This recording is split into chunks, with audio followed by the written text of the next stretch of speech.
Hello friends, welcome to the nursing notes YouTube channel. आज की इस वीडियो के अंदर हम फार्माकोलॉजी की यूनिट 8 पढ़ने वाले हैं, जिसका नाम है drug used in skin and mucous membrane. ठीक है, स्किन एंड म्यूकस मेम्ब्रेन के अंदर कौन कौन से ड्रग यूज होते हैं, तो आज हम पढ़ेंगे बकल कैविटी। बकल कैविटी के अंदर कौन कौन से ड्रग यूज होते हैं, बकल कैविटी क्या होती है और ये कहाँ प्रेजेंट होती है। ठीक है, ये सारी चीजें हम आज की इस वीडियो के अंदर कवर करने वाले हैं। तो बिना किसी देरी के हम आगे बढ़ेंगे, और इससे पहले अगर आपने हमारी प्रीवियस वीडियोस नहीं देखी है, ठीक है, यूनिट 8 की ये लास्ट लेक्चर होने वाला है बकल कैविटी के ऊपर। और इससे पहले हमने कौन कौन से आई के ऊपर, ईयर के ऊपर, नोज के ऊपर और साथ ही साथ जो स्किन है उसके ऊपर हमने जो कौन कौन से ड्रग यूज होते हैं वो सारी चीजें हमने कवर की है। तो कमेंट बॉक्स में आपको लिंक भी मिल जाएगा और साथ ही साथ डिस्क्रिप्शन बॉक्स में भी मिलेगा, और उसके बाद आप प्रीवियस वीडियो में जाके देख सकते हैं। तो चलिए हम आज की इस वीडियो के अंदर बकल कैविटी के बारे में पढ़ेंगे। तो सबसे पहले इंट्रोडक्शन पढ़ेंगे, कंपोजिशन पढ़ेंगे, एक्शन पढ़ेंगे, डोसेस पढ़ेंगे, रूट इंडिकेशन इन कॉन्ट्रा इंडिकेशन पढ़ेंगे, ड्रग इंटरेक्शन क्या क्या हो सकता है, साइड इफेक्ट्स क्या हो सकता है, adverse effect, toxicity and role of nurse क्या हो सकता है। ये सारी चीजें इस वीडियो के अंदर कवर करेंगे। तो चलिए सबसे पहले इंट्रोडक्शन देख लेते हैं। तो द बकल कैविटी, जिसको ओरल कैविटी के नाम से भी जानते हैं, is lined with mucous membrane. ठीक है, ये एक म्यूकस मेम्ब्रेन से घिरी हुई होती है, एक लाइन होती है इसकी म्यूकस मेम्ब्रेन के अंदर। Drug applied here act locally for oral disease. ठीक है, कोई सी भी ओरल डिसीज होती है उस कंडीशन में हम अप्लाइड करते हैं लोकली ड्रग, या तो ऑइंटमेंट या स्प्रे या फिर कुछ भी लोकली, मतलब लोकली होता है स्किन के ऊपर और म्यूकस मेम्ब्रेन के ऊपर जो हम यूज करते हैं उसको ओरली, या फिर चलिए आगे पढ़ते हैं, और systemic by absorbed absorption throughout the mucosa. ठीक है, म्यूकोजा के द्वारा जो एब्जॉर्प्शन होता है उस कंडीशन में हम बकल कैविटी को यूज करेंगे। देखते हैं ओरल डिसीज क्या क्या हो सकती है। थर्ड पॉइंट है हमारा topical application help in condition like oral ulcer. ठीक है, ओरल अल्सर हुआ है तो हम जो ओराजोल जो यूज करते हैं वो आता है ओरल अल्सर अल्सर के अंदर। ठीक है, स्टोमेटाइटिस, स्टोमक के अंदर अगर कोई इन्फ्लामेशन हो रहा है, जिंजिवाइटिस और डेंटल इन्फेक्शन एंड फंगल और बैक्टीरियल इन्फेक्शन। ठीक है, जो हमारा बकल कैविटी, ओरल कैविटी है, उसके अंदर अगर कोई फंगल इन्फेक्शन, बैक्टीरियल इन्फेक्शन या डेंटल इन्फेक्शन हो रहा है तो उस कंडीशन में हम बकल कैविटी के अंदर यूज करते हैं। और जो टॉपिकल और ओरली होता है। Buccal cavity drugs include antiseptics. Buccal cavity के ड्रग्स कौन कौन से होते हैं?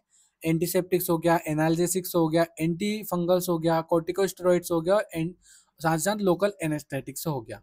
ठीक है, तो कंपोजिशन एंड एग्जांपल देख लेते हैं। तो एंटीसेप्टिक्स एंड डिसइंफेक्टेंट के अंदर आ जाता है क्लोरी है, क्लोरीहेक्सिडीन, प्रोविडोन, आयोडीन, हाइड्रोजन परऑक्साइड। ठीक है, ये तीन ड्रग्स आते हैं एंटीसेप्टिक एंड डिसइंफेक्टेंट के अंदर। एनाल्जेसिक और एनेस्थेटिक्स के अंदर बेंजोसिन जेल, लिग्नोसिन वेस्कस और बेंजाइल एल्कोहल, ये एनाल्जेसिक और एनेस्थेटिक के अंदर आते हैं। एंटीफंगल के अंदर नाइस्टीन ओरल सस्पेंशन, क्लोट्रीमाजोल लोजेंगस और मेकोनाजोल जेल, ये एंटीफंगल के अंदर आते हैं। कोर्टिकोस्टेरॉइड्स के अंदर triam sorry triam triamcinolone acetonide paste for oral ulcer. ठीक है, और कौन सा एक और मैंने आपको बताया था अभी, ओराजोल आप यूज कर सकते हो। और एस्ट्रीजेंट्स के अंदर एल्यूम और टेंटिक एसिड। एंटीबायोटिक्स के अंदर टीट्रासाइक्लिन, माउथ रेसिस और मेट्रोनिडाजोल जेल, ये आप यूज कर सकते हैं। अदर्स के अंदर fluoride preparation for dental caries prevention. ठीक है, ये कंपोजिशन और एग्जांपल्स है कुछ। एक्शंस देख लेते हैं। तो एंटीसेप्टिक्स का क्या करता है? डिस्ट्रॉय कर देता है और इनहिबिट कर देता है growth of oral micro organism को। एनाल्जेसिक और एनेस्थेटिक्स क्या कर देता है? Provide local pain relief by blocking nerve conduction. ठीक है, जो एनाल्जेसिक्स होता है वो पेन को रिलीव करता है, और एनेस्थेटिक्स जो होता है वो ब्लॉक कर देता है नर्व कंडक्शन को, मतलब जो नर्वस जो सिग्नल आ रहा है नर्व से उसको ब्लॉक कर देगा सिग्नल्स को, ताकि जो पेन हो रहा है वो ब्रेन तक ना जा पाए और फील ना हो आपको। एंटीफंगल थर्ड है, तो वो क्या कर देता है? किल और inhibit fungal like Candida, albicans और ओरल कैंडिडियासिस। ठीक है, एंटीफंगल जो फंगल इन्फेक्शन होता है माउथ के अंदर उसको ठीक करता है। कॉर्टिकोस्टेरॉइड्स जो होता है रिड्यूस इन्फ्लामेशन, इन्फ्लामेशन को रिड्यूस कर देता है, पेन को भी रिड्यूस करता है, साथ ही साथ स्वेलिंग हो जाती है, अल्सर हो जाते हैं, उसको भी रिलीव करता है। एस्ट्री एस्ट्रिंजेंस जो होता है वो कॉन्ट्रैक्शन ऑफ टिश्यू ये कॉन्ट्रैक्शन ऑफ टिश्यू का कॉन्ट्रैक्शन में हेल्प करता है और सिक्रीशन को रिड्यूस करता है। एंटीबायोटिक्स क्या करती है, बैक्टीरियल इन्फेक्शन को किल करती है, साथ ही साथ जो गम होते हैं और म्यूकोजा होता है वहाँ जो बैक्टीरियल इन्फेक्शन हो जाता है उसको रिड्यूस कर देता है। और fluorides strengthen tooth enamel, prevent dental caries, ठीक है, डेंटल केरीज को प्रिवेंट करता है।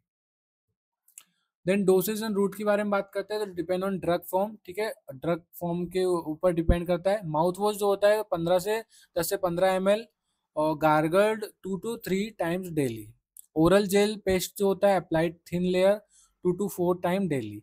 और लोजेंगेज जो होता है वो dissolve slowly in mouth 3 to 5 times daily. Suspension जो होता है 4 to 6 ml swished and swallowed spit out 4 times daily. Route इसका टॉपिकल होता है, directly apply to buccal mucosa.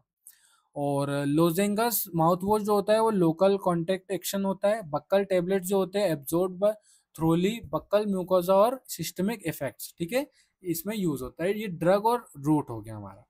Indication oral ulcer में हम यूज कर सकते हैं, जिंजिवाइटिस एंड पेरियोडोनाइटिस में यूज कर सकते हैं, ओरल कैंडिडियासिस में यूज कर सकते हैं, dental infection and post dental procedure में हम यूज करते हैं, oral pain and burning sensation में यूज करते हैं, प्रिवेंशन ऑफ डेंटल केरीज जो होता है उसमें यूज कर सकते हैं, और हेलिटोसिस जो होता है ब्रेड ब्रीथ उसमें यूज कर सकते हैं। कॉन्ट्राइंडिकेशन कब कब यूज नहीं कर सकते हम, buccal cavity drugs, hyper sensitivity या कोई एलर्जी है तब यूज नहीं कर सकते। एक्सटेंसिव म्यूकोजा डैमेज, अगर म्यूकोजल ज़्यादा डैमेज हो रहा है माउथ का तो हम यूज नहीं कर सकते। चाइल्ड में यूज नहीं कर सकते, प्रेग्नेंट और लैक्टेटिंग वुमेन में यूज नहीं कर सकते। सीवियर सिस्टमिक इन्फेक्शन अगर ज़्यादा है तो यूज नहीं कर सकते। ड्रग इंट्रेक्शन तो chlorhexidine inactivated by toothpaste with anionic compound, azole antifungal, clotrimazole, miconazole, interact with warfarin, oral hypoglycaemia. corticosteroid risk of sensory infection with prolonged use, fluoride interaction with calcium reduce absorption, ठीक है, आपको समझ में आ गया होगा। जो क्लोरेक्साइन जो है इनएक्टिवेटेड कर देती है टूथपेस्ट विद एनियोटिक कंपाउंड्स को, और जो क्लोट्रिमाजोल और माइकोनिजोल ये जो होता है वो इंटरेक्ट विद वारफिन, वारफिन से इंटरेक्ट कर जाता है, साथ साथ ओरल हाइपोग्लाइसेमिया हो जाता है। कोर्टिकोस्टेरॉइड्स में क्या हो जाता है, प्रोलॉन्ग्ड यूज करते हैं इसको, मतलब कम यूज करना है और सेकेंडरी इन्फेक्शन होने के चांसेस है। Then side effects, local irritation हो सकता है, बर्निंग और स्टिंगिंग हो सकती है। Altered taste sensation, brown discolouration of teeth, ठीक है, टीथ ब्राउन हो सकते हैं, नोज एंड वॉमिटिंग हो सकते हैं, और ड्राइनेस ऑफ माउथ हो सकता है। टॉक्सिसिटी में accidental ingestion of large dose, अगर आपने ज़्यादा डोज दे दिया तो nausea, vomiting and CNS depression हो सकता है। फ्लोराइड ओवरडोज, ठीक है, फ्लोराइड का ओवरडोज दे दिया तो एब्डोमिनल पेन, हाइपो कैल्सीमिया और एरिथमियासिस हो सकता है। लोकल एनेस्थेटिक का ओवरडोज दे दिया तो सीएनएस टॉक्सिसिटी और कन्वर्जन हो सकता है। रोल ऑफ नर्स के अंदर assist oral cavity condition before administration, ठीक है, ओरल कैविटी कंडीशन देखना है आपको, पहले असेसमेंट करना है। Ensure correct drug dose and route of administration, ठीक है, इंश्योर करना है कि करेक्ट ड्रग है, करेक्ट डोज है और correct route of administration. Instruct patient on proper use, ठीक है, पेशेंट को प्रॉपरली यूज करना है, लाइक गार्गल करना है, but don't swallow antiseptic mouthwash, ठीक है, गार्गल करना है लेकिन उसको गीलना नहीं है। Educate on maintaining oral hygiene, ठीक है, ओरल हाइजीन को मेंटेन करके चलना है। ऑब्जर्व फॉर साइड इफेक्ट्स को ऑब्जर्व करना है, इरिटेशन एलर्जीज तो नहीं हो रही है पेशेंट को। रिपोर्ट सीवियर रिएक्शन, अगर ज़्यादा रिएक्शन हो रहा है लाइक स्वेलिंग हो रही है माउथ में और डिफ़िकल्टी ब्रीथिंग हो रही है, तो ये सारी चीज़ ऑब्ज़र्व करना है और रिपोर्ट करना है। Encourage complication of antifungal antibiotic courses, ठीक है। पेशेंट को बोलना है कि आप जो एंटीवायरल और एंटीबायोटिक जो आप ले रहे हो उसको कंप्लीटली उसका कोर्स कंप्लीट करना है। Document drug administration and patient response, ठीक है। जो भी ड्रग्स दे रहे हो डॉक्यूमेंटेशन करना है, नोट करना है, साथ ही साथ पेशेंट का क्या रिस्पॉन्स है ये सारी चीज़ें भी नोट करना है। Thank you. अगर आपको ये वीडियो अच्छी लगी हो तो वीडियो को लाइक करके चैनल को सब्सक्राइब जरूर करें। अगर आपको इस लेक्चर से रिलेटेड कोई भी डाउट है तो आप कमेंट बॉक्स में पूछ सकते हो। Thank you.